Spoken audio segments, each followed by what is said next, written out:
Member statement. Member Ike Godan, the member Nunakput. Thank you, Mr. Speaker.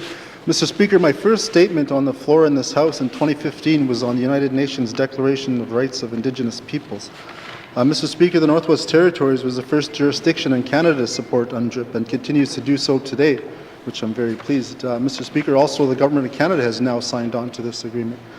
Mr. Speaker, given the importance of the Arctic coast and seas to Inuit people, culturally, historically, and economically for sustenance, it is essential that Inuit are engaged in any development of laws or regulations for Arctic coastal waterways.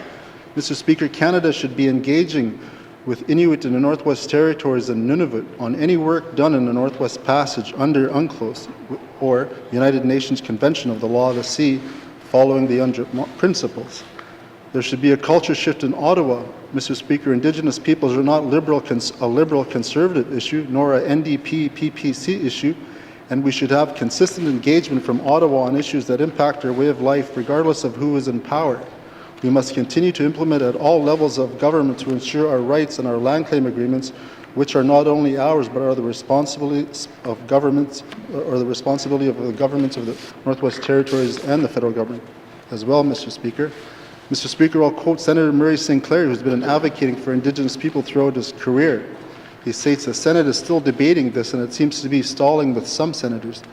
People who use the concept of veto and concept of free, prior, and informed consent as they are the same thing are totally missing the point, unquote. Mr. Speaker, last week our Premier also stated, I also think it makes sense that residents of Canada's 3 northern territories have a leading say in determining Canada's plan for the Arctic. We are the ones who live here. We are the ones who are repeatedly affected when decisions are made for us rather than with us. We are an obvious partner for Canada when they begin to discuss what should happen next. Mr. Speaker, if anyone in our territory should be leading and implementing UNDRIP, it should be our Premier. Being an Indigenous person myself, I'm proud of the work that he and his team have done in co-leading with Indigenous governments and the federal government on projects from planning to implementation. The rest of the country and other countries should take note and follow suit. Mr. Speaker, we've come a long way, but we have a lot of work to do together. Mr. Speaker, later I'll have questions for the Premier. Thank you. Basi. Member statement. Member Ike Godan, the member